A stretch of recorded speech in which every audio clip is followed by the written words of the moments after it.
L'entrepreneuriat est un peu mal vu par la société, surtout pour les femmes. Donc je leur dirais vraiment, c'est de se former dans le domaine dans lequel ils veulent entreprendre et prendre le risque.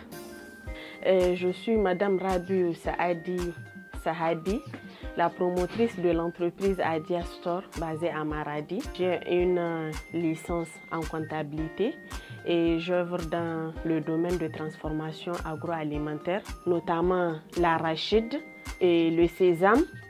On fait les épices naturelles, on fait aussi les jus naturels. On a commencé nos activités donc en janvier 2021. Au début, j'étais la seule, mais par après, j'ai eu à mon actif une quinzaine d'employés qui viennent m'aider dans les productions. Donc c'était après les études. On a commencé les stages par-ci, par-là et je me suis dit pourquoi ne pas être autonome. Et les idées me sont venues d'entreprendre dans le domaine de la transformation agroalimentaire.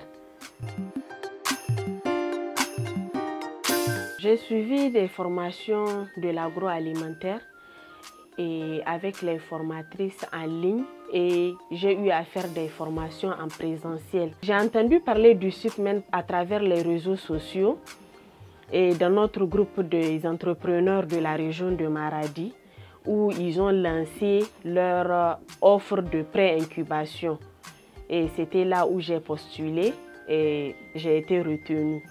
La vision future de l'entreprise Adia Store est vraiment d'élargir la chaîne de production sur le plan national, c'est-à-dire même pas à Maradi seulement, pourquoi pas à l'international même.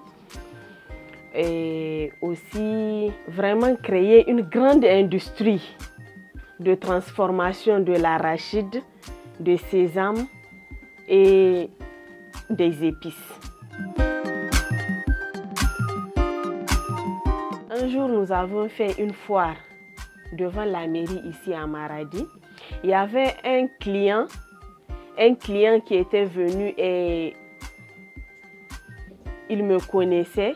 Donc, comme je l'avais dit, l'entrepreneuriat est un truc qui est mal vu pour la société, surtout pour nous les femmes.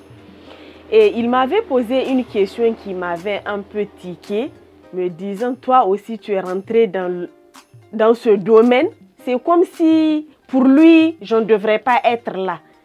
Et vraiment, ça m'a marqué, voire même un peu, ça a voulu même me décourager. Mais je me suis dit non.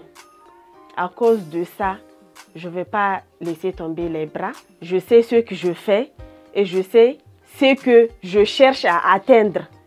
Donc, je me suis encore redoublé d'efforts et dire que non, je vais aller de l'avant. Je me dis pour être un bon entrepreneur, il faut vraiment être sûr, il faut avoir beaucoup de patience, de l'endurance, de la persévérance, savoir se fixer ses objectifs, voir plus loin. Il faut vraiment le courage pour entreprendre. Il faut se lancer, vraiment.